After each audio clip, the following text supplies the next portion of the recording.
The views expressed on Skeptically Speaking are not necessarily the views of this station, its affiliates, sponsors, or advertisers. Bring it on! The skeptics await your letter. Your call, tweet, homing, pigeon, whatever. Desiree Shell gonna raise a little hell, metaphorically that is. 'Cause we're skeptically speaking. Hello and welcome to Skeptically Speaking. I'm your host, Desiree Shell. This week, we'll take a break from the dire predictions about climate change and take a more hopeful look at some of the technology that just might help us turn it around. We'll talk to reporter and columnist Tyler Hamilton about his new book, Mad Like Tesla, Underdog Inventors and Their Bold Pursuit of Clean Energy. But first, let's learn about the role that patents play in the development of new technology. I'm here with Jason Rantanen, Associate Professor of Law at the University of Iowa College of Law, where he teaches patent law.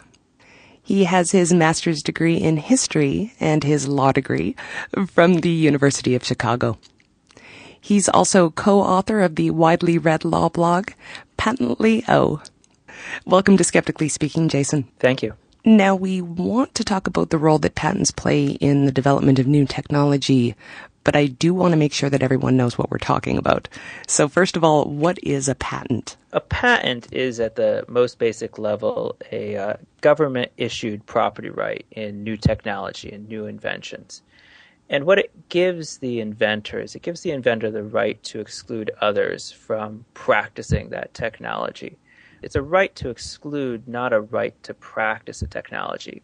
So a company like a pharmaceutical company that develops a new drug product and has a patent on that drug can't sell the drug just because it has a patent. It has to get FDA approval to do that, but it can exclude others from making or selling or using that particular drug.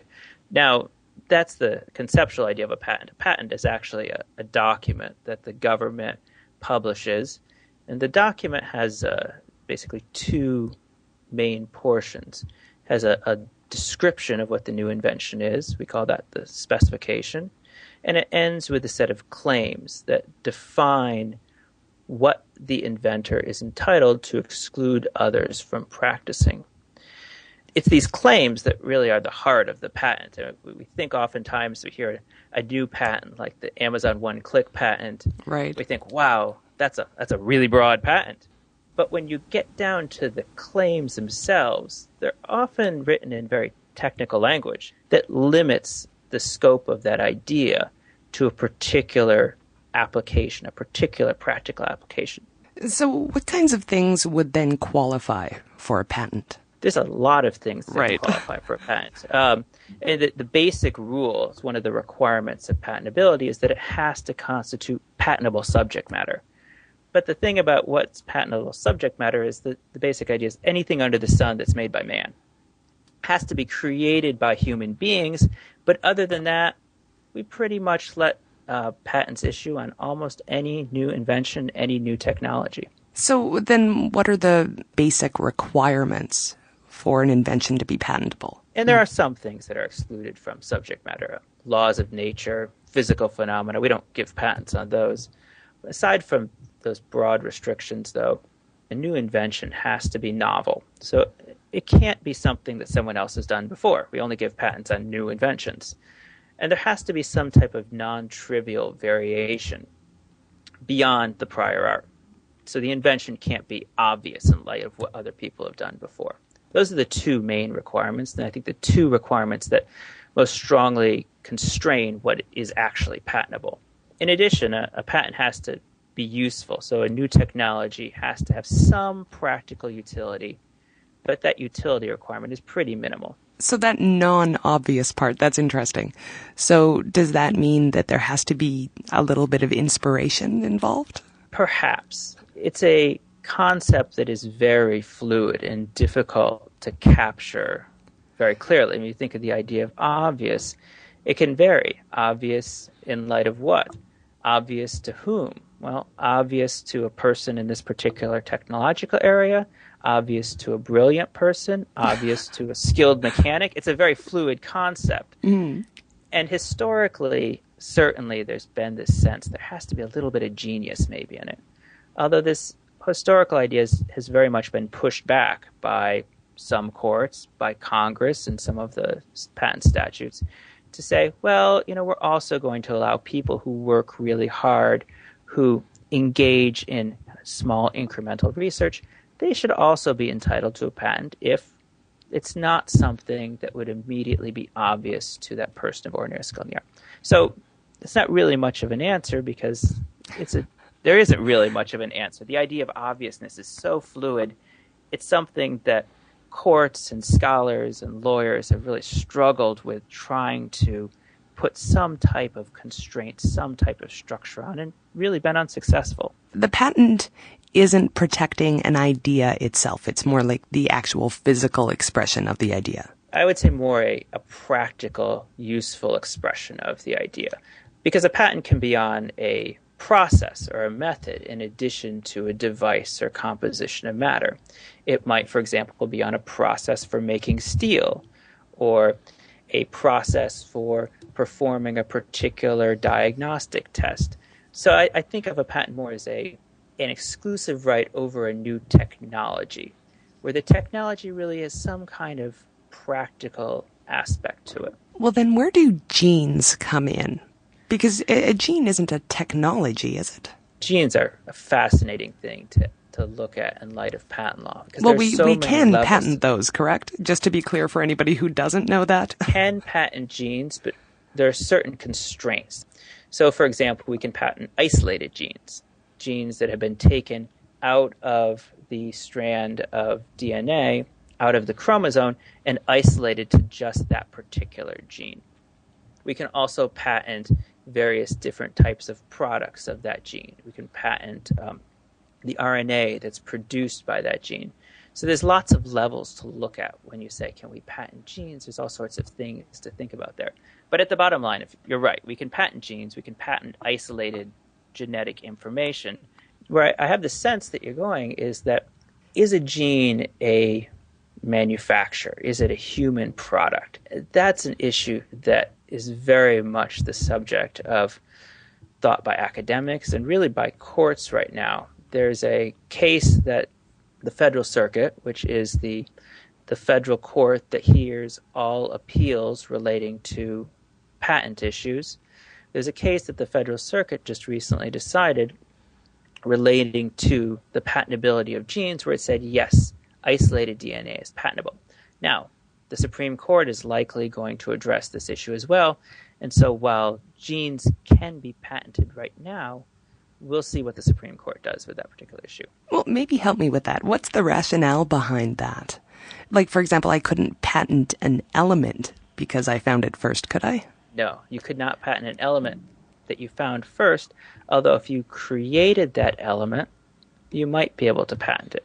So, for example, if there's a new element, an element very high on the periodic table that didn't exist in anywhere on Earth, that no one had created before, there's not really a good reason why it couldn't be patented if it was created by a human being and didn't exist in nature. On the other hand, let's say that you were the first person to find iron lying there on the ground. You wouldn't be able to patent that. That's a discovery. That's a thing of nature that was you just found.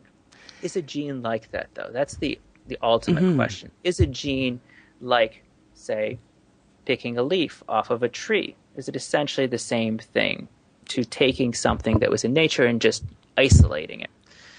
That's the fundamental line here. That's the issue as to whether or not genes can be patented is, are they so much like something that already exists in nature, or do they require some type of man-made intervention that's so great that we say, yes, we're going to let people get patents on them, because if we don't let people get patents on them, no one's going to go out and isolate these genes. No one's going to take these isolated genes and develop useful products, useful medical treatments, useful techniques based on that isolated gene.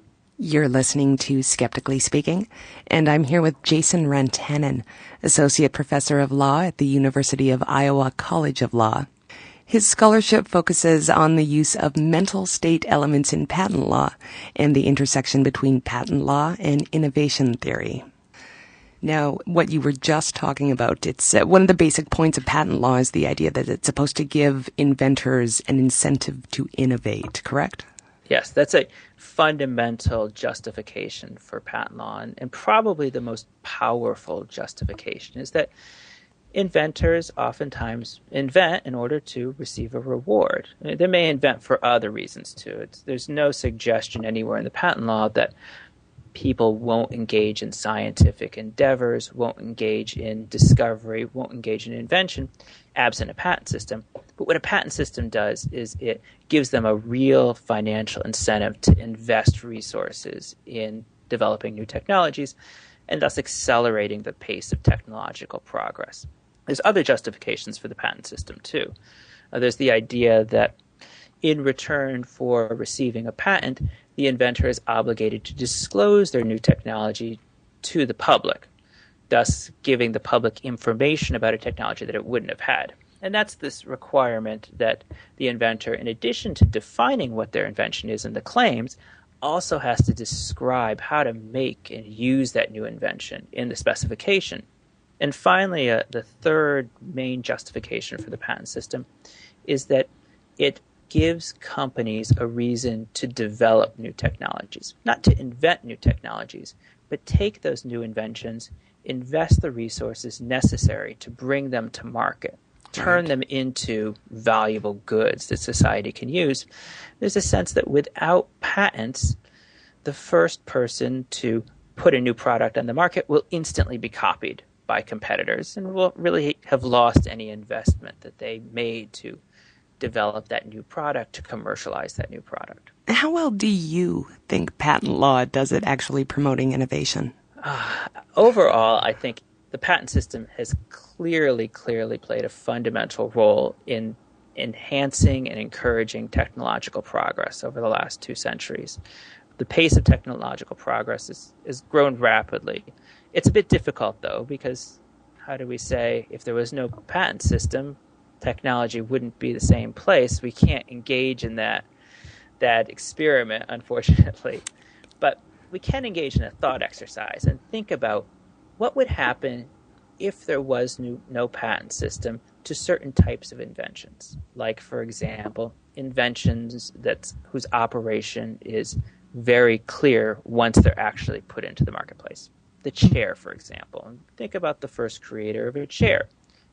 Creates the chair, places the chair in the marketplace. Everyone else starts making chairs at that point. The inventor really has no incentive to even create the first chair. He'd probably be better off mining some ore or farming or doing something else with his time rather than trying to invent.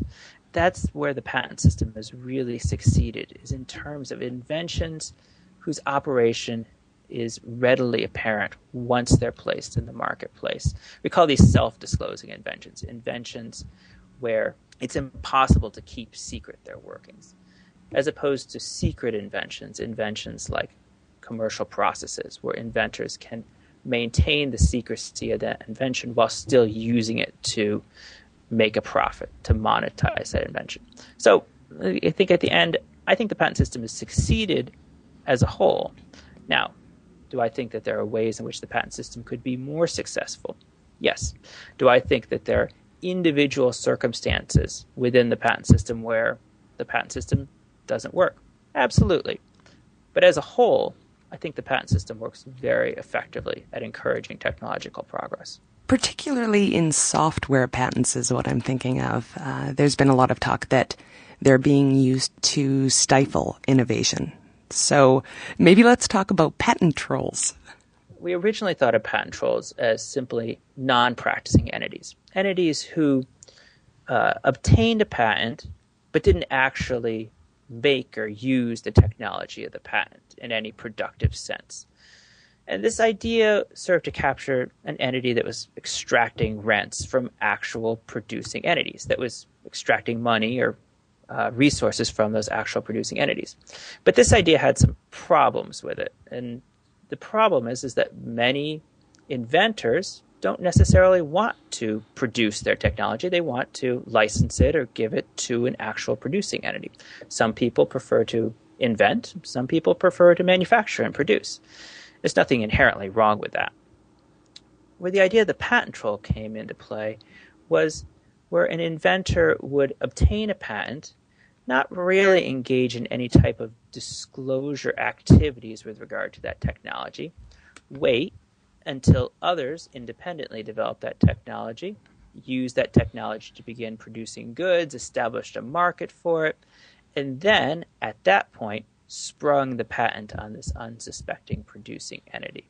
So a patent troll isn't just an entity that holds patents without producing anything or using that technology, but there's also this idea of surprise, that the patent troll is able to exploit weaknesses in the patent system in order to surprise actual productive entities. Now, what effect have patent trolls, I love that name, had on tech companies?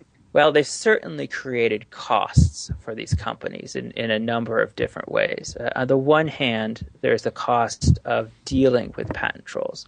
So what patent trolls are doing is they're extracting undeserved rents. They haven't contributed anything to society. A true patent troll doesn't contribute anything. They just impose costs on companies.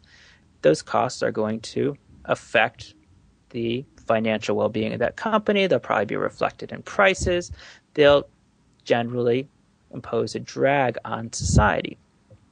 There's also the cost of fighting patent trolls. So some companies, rather than paying off patent trolls, have instead chosen to fight, to be aggressive against the patent trolls as a defensive strategy, make themselves a very hard target so that the patent trolls will go after softer targets in the future.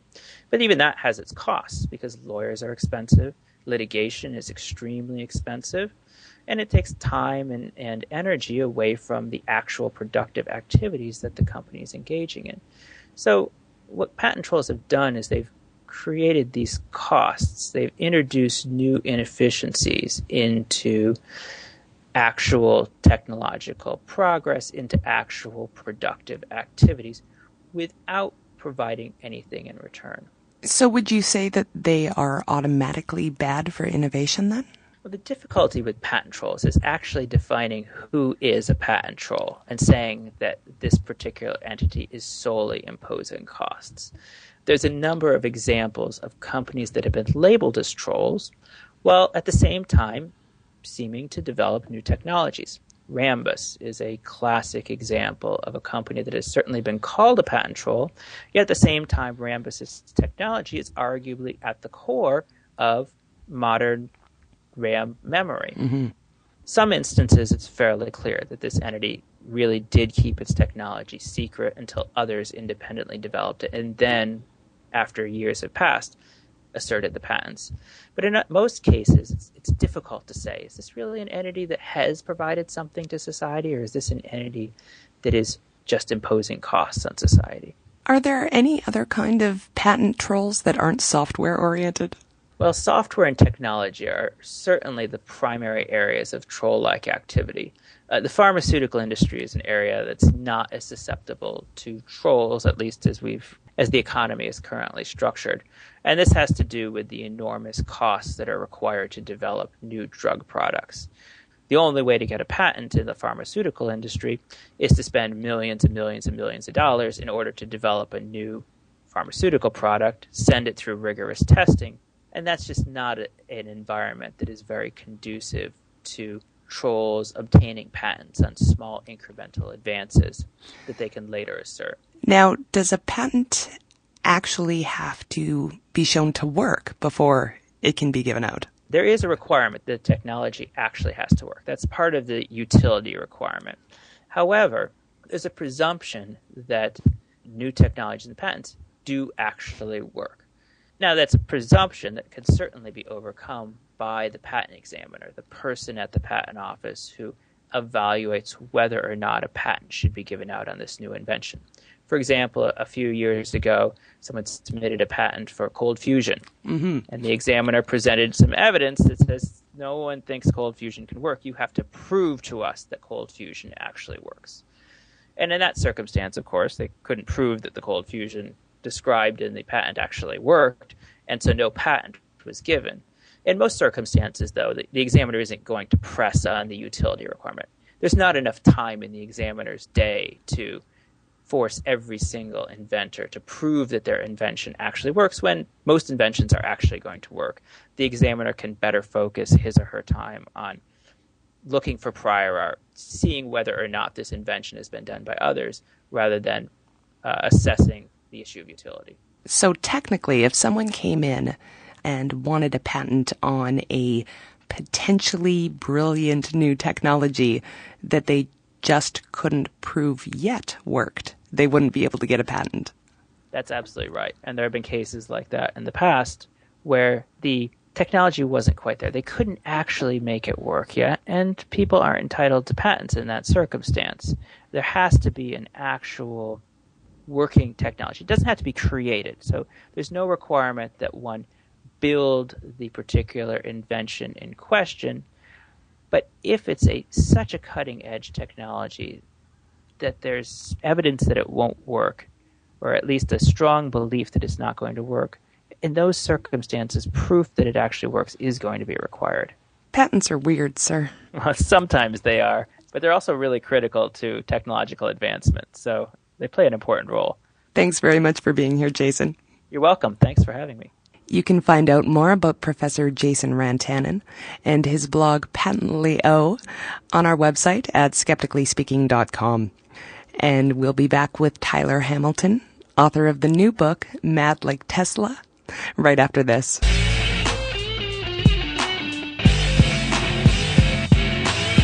Skeptically Speaking wants you to question everything. To be a part of the discussion, call and record your question on our listener question line at Speak 73101. That's 773-257-3101. Long-distance charges may apply. Sunday nights at 6 Mountain Time, join our Ustream chat room to listen and ask questions as we record interviews live. Just click the Listen Online button at skepticallyspeaking.com. You can also email your questions and comments to live@skepticallyspeaking.com, or if you're on Twitter, tweet us at Skeptical Radio. To find out where Skeptically Speaking airs near you, to listen to past episodes, or download the weekly podcast, check out our website at skepticallyspeaking.com.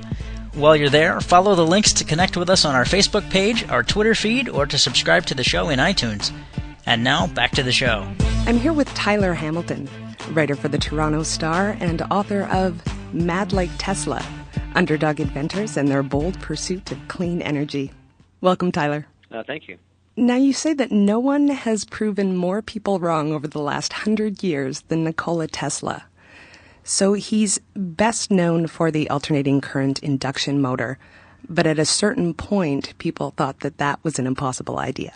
Well, I think just at the time, people couldn't wrap their heads around it. There are certain preconceived notions of how things were at the time, and a young Tesla had kind of gone through his idea with his professor at the time, and his professor had this knee-jerk reaction and dismissed it as a perpetual motion machine, even though it had nothing to do with perpetual motion. But he just couldn't wrap his head around the concept, so it was dismissed. And for several years after, Tesla had to really prove that this was the way to go and go up against industrial titans like Thomas Edison to prove that his approach was superior. Well, Thomas Edison actually tried to discourage its use, didn't he? Well, yeah, because he was trying to perfect direct current energy generation. He had this idea that you could have more of a distributed model, actually, something that we're kind of looking at more today. But back then, his model was that different neighborhoods and different industrial plants would have their own power generation, and the electricity would be distributed over short distance through direct current, which is much safer.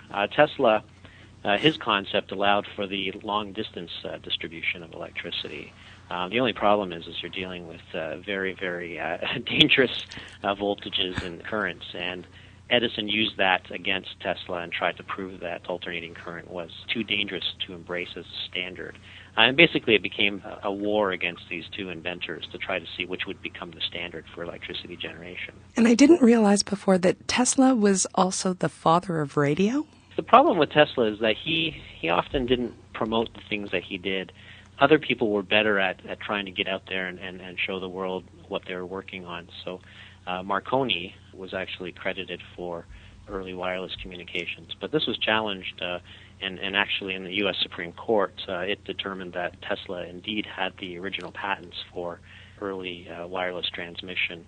And he's still not recognized to date for that. There's still a huge component of the community who attributes that to Marconi, but in fact it was Nikola Tesla. And he had many other ideas and inventions as well. But what was the general perception of him while he was coming up with all of these ideas? Well, it really depends at what stage he was in his life and what the particular idea was. When he was an older gentleman, he became more quirky, and he started to earn this reputation as a mad scientist.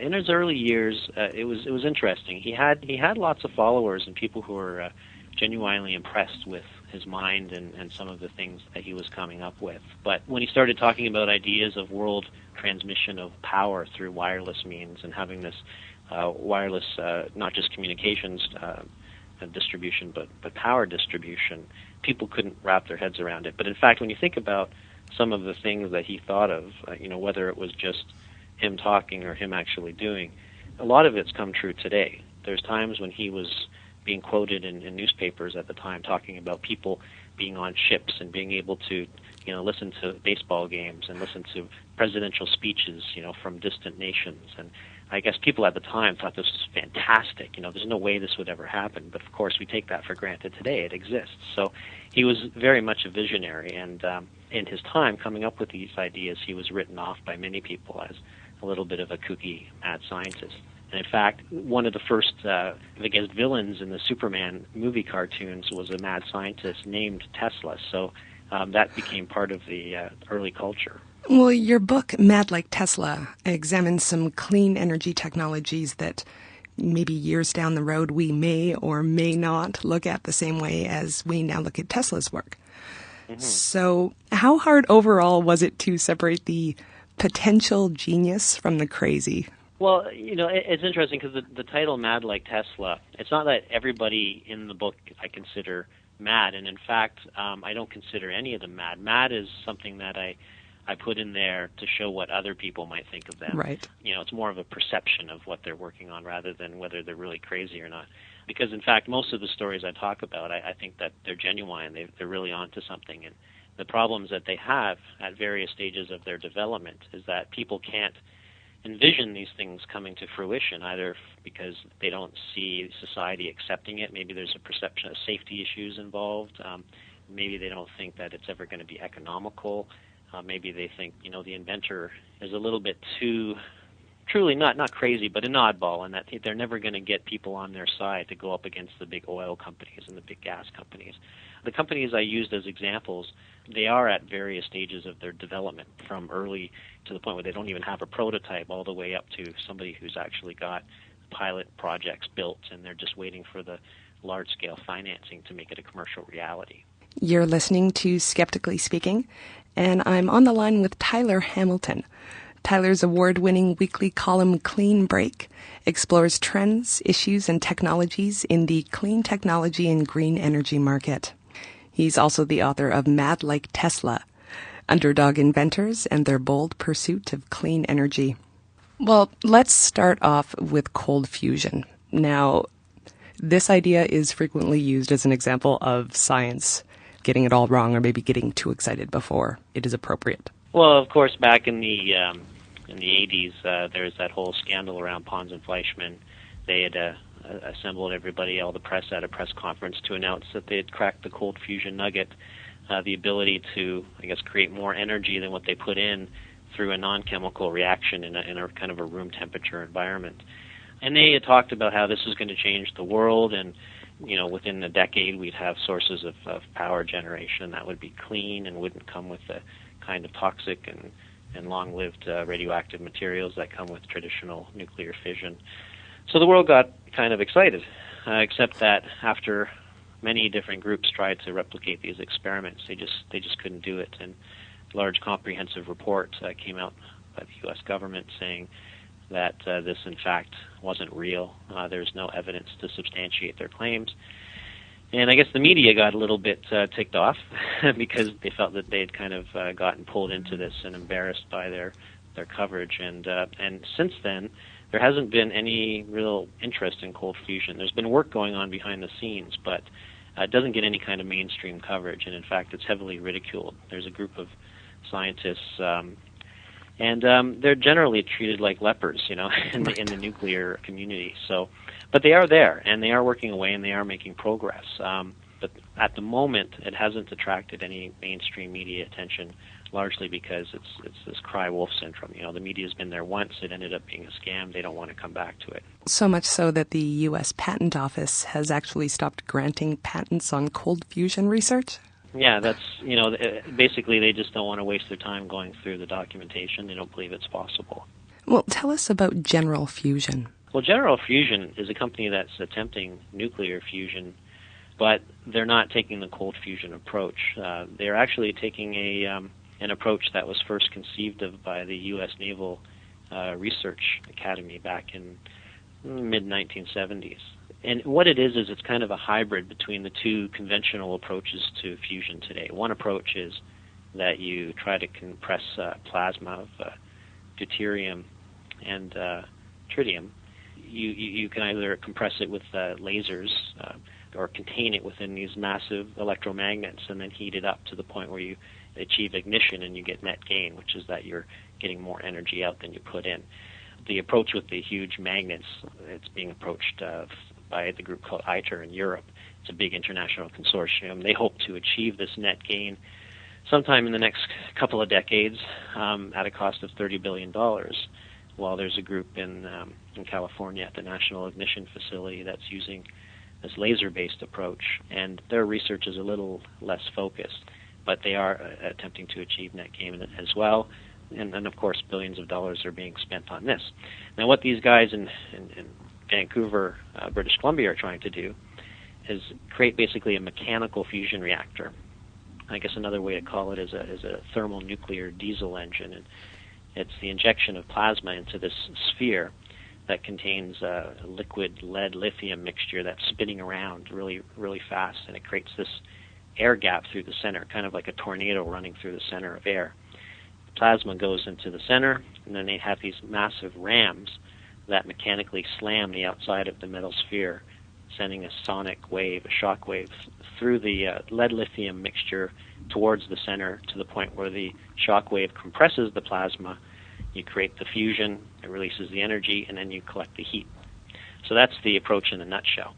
It's completely doable, and in fact, this was patented in the 70s, as I said. The problem is at the time, the software, the digital control systems, the digital signal processing didn't exist at the time to do it with the type of accuracy that was needed. But fast forward 30 years, and these guys at this company called General Fusion have the wherewithal and the technology exists today to do this. So they're actually going ahead and building such a reactor, and they hope to prove that they can achieve net gain by about 2016. Now, what General Fusion is proposing is completely different than what Pons and Fleischmann were proposing. But when I just took a quick look on Google about General Fusion, a lot of people are putting this in the cold fusion category. So why is that? Well, just because it's new. It's anybody attempting to do something different, and especially if you're just a bunch of guys with venture capital trying to do it in your these guys aren't doing it in a basement. Right. In a warehouse somewhere, but it's not an international consortium. A lot of people think that, you're trying to crack the fusion nut. You can't do that with just a handful of engineers in Canada. You have to be part of a bunch of lab coat wearing PhDs who are spending $30 billion over 3 decades to actually do this. People just have this perception that it's fusion. It's too hard for just a bunch of guys to do in some warehouse. It's got to be done at this international level. And so it's immediately dismissed. But these guys have some former U.S. Department of Energy PhDs who have retired. They're in their corner. They've reviewed their work. They've said it's not impossible, which is actually a good endorsement. And they've had engineers at Bombardier look at it from the actual materials perspective, and they gave it a thumbs up, said there's no showstoppers in this. So really, they just have to raise the money, about $50 million, to prove that they can do it. And so far, they had a rough road at the beginning, but they're starting to attract some venture capital money. And one of their most recent investors is Jeff Bezos, the founder of Amazon.com. Right. So they're starting to get some traction now. We have a question via email from Lindsay. What about actual fusion? hasn't that been 10 to 20 years away for about 40 years now? Well, yeah, it's true. Actually, it's been longer than 40 years. It stretches back about 60 or 70 years now. Yeah, it's one of those forever emerging technologies, and that is true. But at the same time, we have made lots of advances, and I think that what happens is, and again, it's this kind of boy who cries wolf thing, right? Is every time you have a press conference to say you've made a big breakthrough, and then it proves out to be a fake, people increasingly lose interest, and then the story kind of drops to, behind the scenes. But it doesn't mean that the research stops. And you can talk to any of these well-respected academics out there who are doing serious research in the fusion area, whether it's cold fusion or whether it's the type of thing that General Fusion's doing, or whether it's just conventional fusion, and they'll tell you that there's some significant strides being made. The problem that I have with the big international consortium approach is that it's so bureaucratic. It takes forever for them to do things. The guy, Michel Laberge, who is the founder of General Fusion, once joked to me when I was interviewing him for the book that General Fusion is hoping to prove net gain before the guys at ITER can build the toilets in the facility, over at their reactor facility in France. You're listening to Skeptically Speaking, and I'm talking to Tyler Hamilton, author of Mad Like Tesla, Underdog Inventors and Their Bold Pursuit of Clean Energy. So cold fusion is a really striking example of what could be a clean energy breakthrough, could be, let's say. And at least it's something that lay people have heard about, and we can kind of wrap our heads around that. But some of the technologies that you talk about in the book are completely new to me, like tornado power.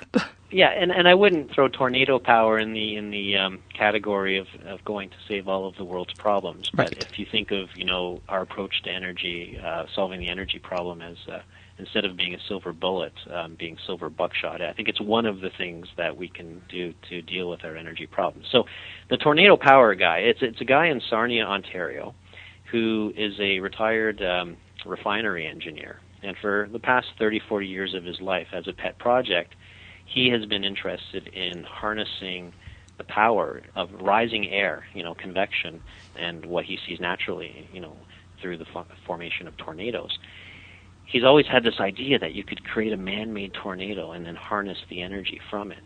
And he's just kind of gone about it through, his own spare time. He's built these very small garage-sized prototypes to show in principle that you can stimulate the early creation of a tornado. His ultimate idea is you would take a 500 megawatt coal plant. It produces a lot of waste heat because burning coal in a coal plant is very inefficient. You maybe use a third of the energy and two-thirds of it is released as waste heat. So his idea is that you would capture that waste heat and you would pump it into this big concrete arena that's like a cooling tower for a nuclear plant. And the hot air would be pushed in at a tangent, and it would start to spin inside this Colosseum-type structure. And then as it was spinning, it would rise.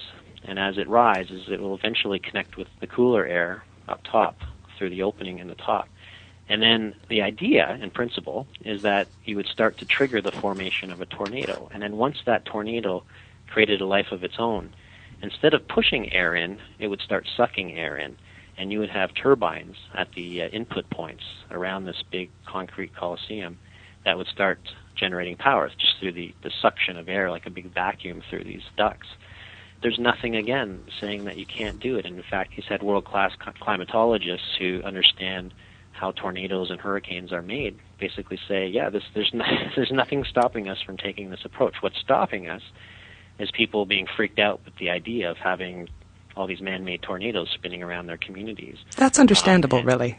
It is understandable, but it's interesting because people might think that these things are going to escape, out of their pen and start to terrorize their community, like as I say, as Godzilla, on Tokyo, and that's not going to happen. Because basically, the fuel for this tornado is the air ducts, the hot air that's being pushed in, and if you want to stop it, you just shut off the air. You can stop it instantly. Unlike a tornado that just appears naturally, this thing is completely predictable and it's completely controllable. But, still, if you want to have a big impact with this approach, you've got to ideally have, hundreds, potentially thousands of these things around the world extracting waste heat from thermal power plants. I don't know, just thought. It's kind of daunting to think about having thousands of these things spinning all the time. It's a serious challenge, and I honestly don't think this concept will ever get built, but it's a neat thing to think about. Well, what I found interesting about this one is this is, I think, the only technology that I'm aware of that would actually contribute to global cooling. Yeah, because one version of this technology is that you could extract the heat from the ocean in the tropics around the equator.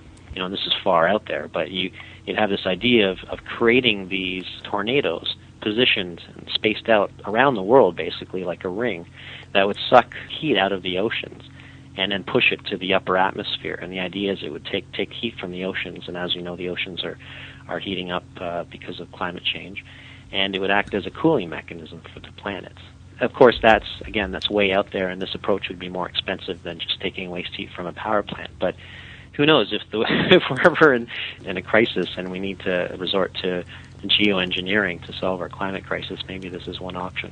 You're listening to Skeptically Speaking, and after a quick break, we'll be back to talk more about clean energy with Tyler Hamilton, author of Mad Like Tesla, Underdog Inventors, and their bold pursuit of clean energy.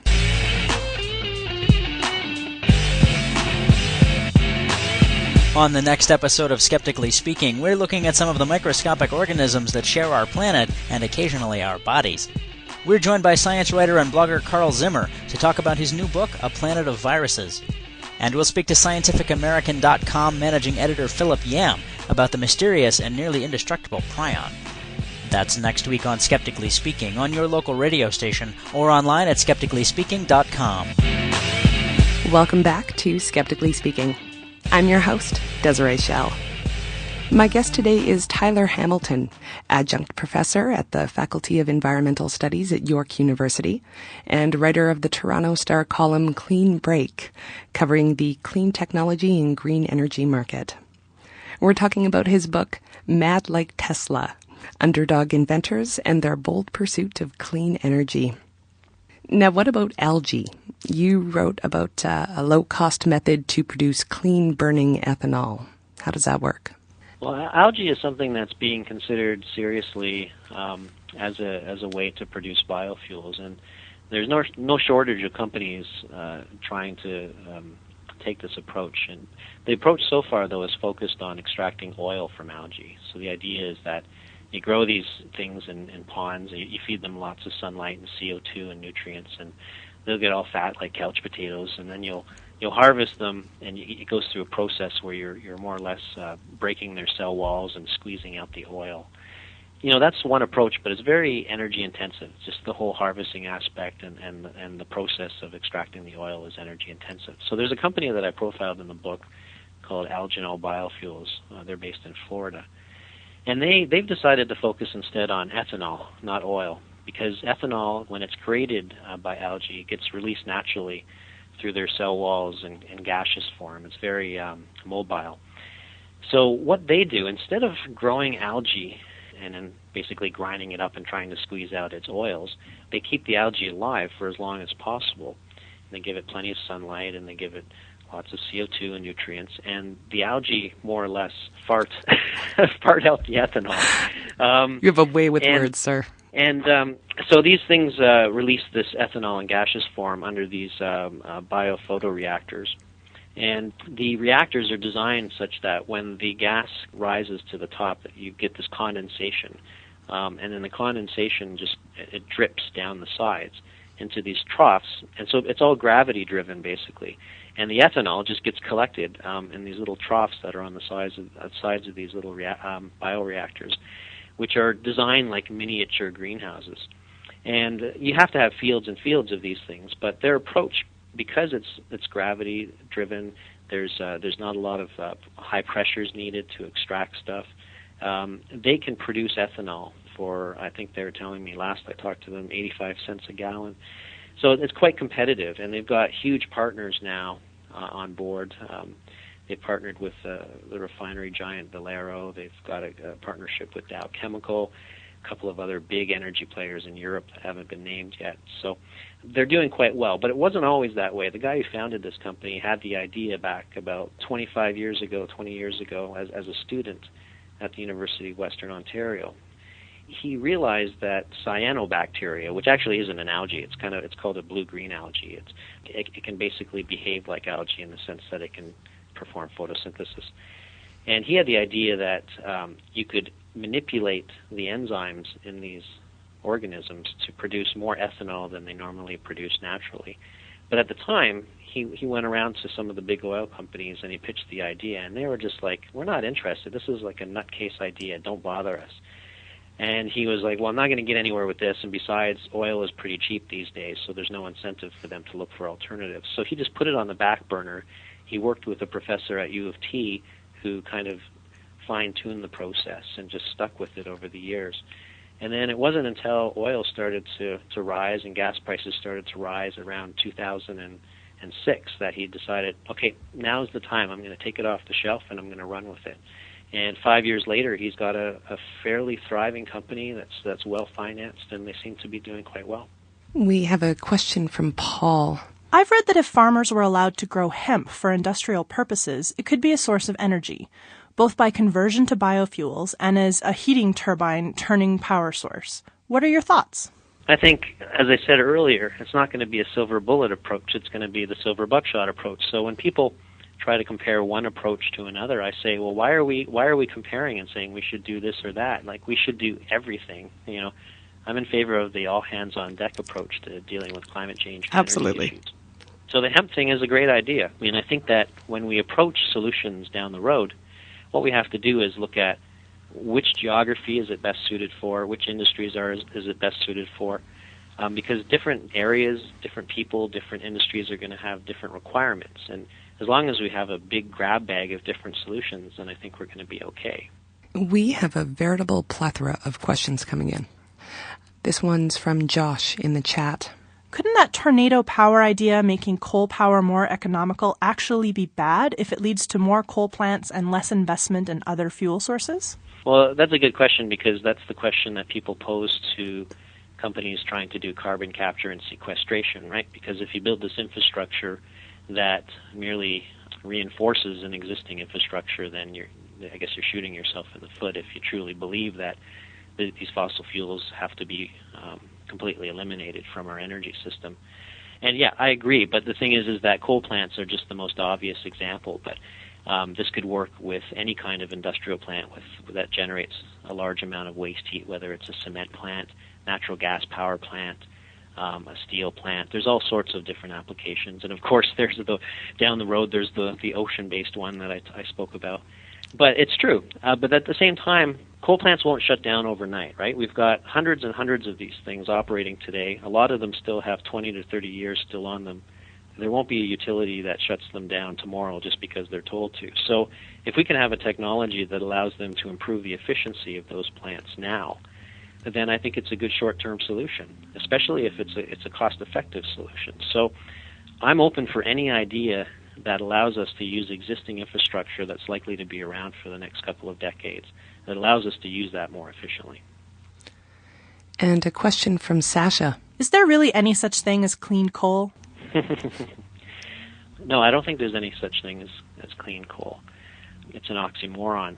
The problem with carbon capture is that it's parasitic. The technology is used to clean up coal and to be able to extract the greenhouse gases from them and compress them, purify them, and bury them underground.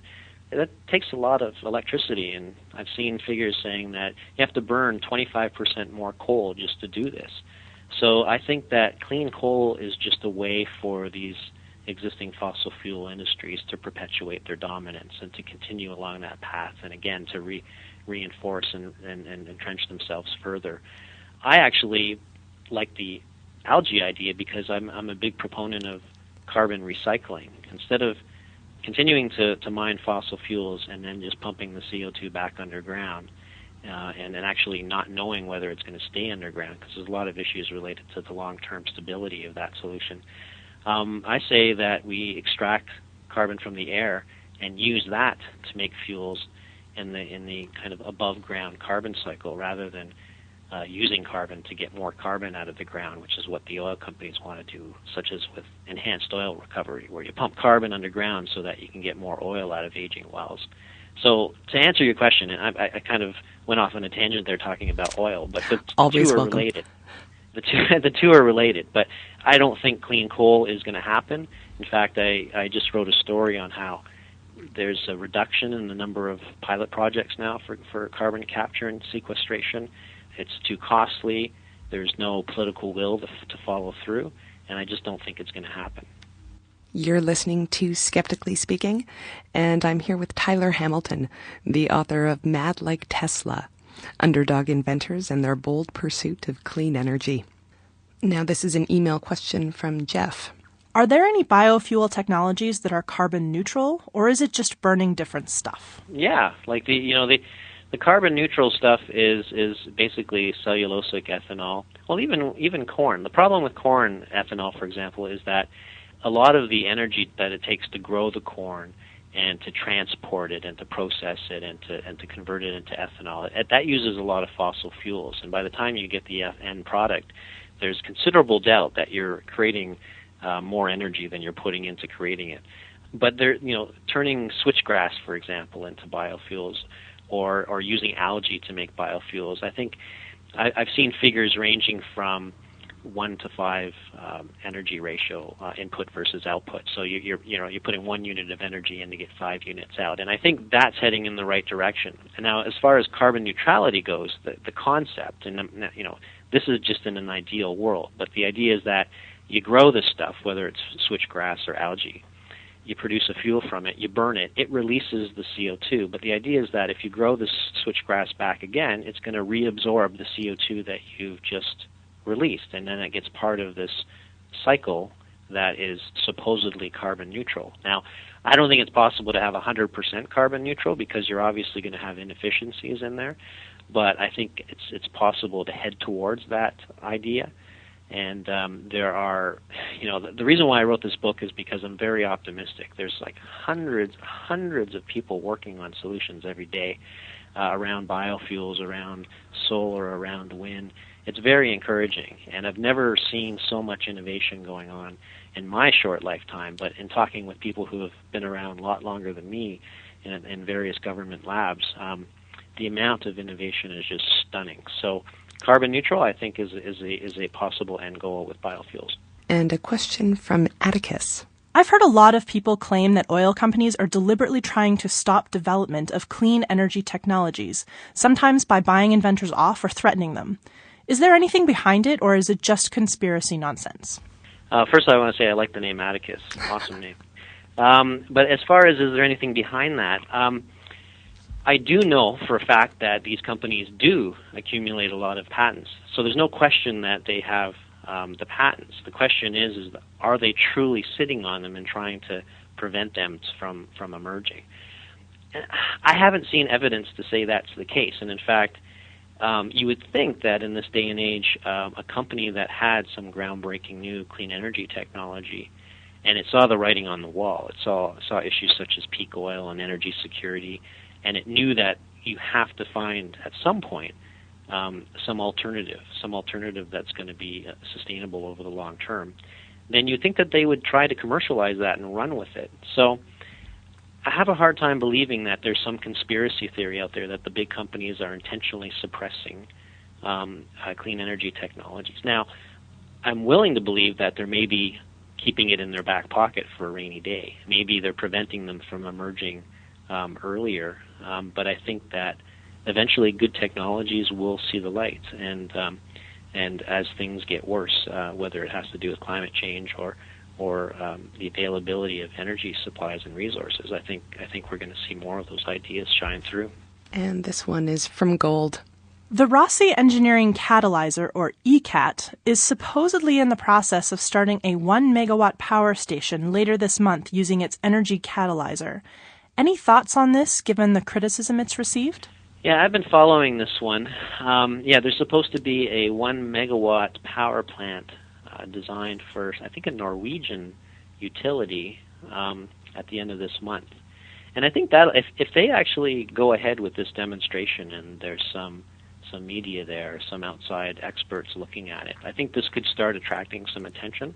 There has been criticism to Rossi because he has been I guess he's been doing small kind of tabletop or controlled lab experiments. And as much as some of the people he's had observing them think that there is something strange happening, he hasn't been able to convince people that it's real yet. So there's a lot of head scratching going on. But it is a very interesting example of something that could end up really wowing us within the next year or two, and possibly by the end of this month. So I would keep an eye on the Rossi experiment. This ECAT technology could be, another example of, and I don't like to call it cold fusion. A lot of people are calling it cold fusion, but in fact, it's just another unknown phenomena. Something's happening that we can't explain, and a lot of people just have this knee-jerk reaction and they call it cold fusion. But I think it's good. There's people out there still giving it a shot, and this guy, he could actually show us that there's something to be found there. You're an optimist, sir. Yes, I am. I have 2 children. I have to be an optimist. And one last question from Ashley. Quacks and cranks are always comparing themselves to Tesla or Galileo, saying that science just has to catch up to their crankpot inventions. Is there an easy way to separate the radical but promising stuff from the stuff that's just bunk all the way down? No. There's no easy way to do it. In fact, I address this issue in the book because as a reporter who covers this area, I get approached every day with people coming up with ideas that they think are going to save the world. And quite honestly, I don't have the time to go through them. I don't have the time to go down that rabbit hole with these people and figure out whether they're legit or not. I'm not a scientist, so I don't even have the wherewithal to determine whether they've got something. It really is tough. And in fact, there's a guy I profile in the book who had the task. He had a great job. He had a multi-billionaire come to him and say, "I'm going to give you $20 million or so." I forget the exact amount he gave him. And he says, "You go out and you find like the top 10 crackpot ideas out there, and just give them money.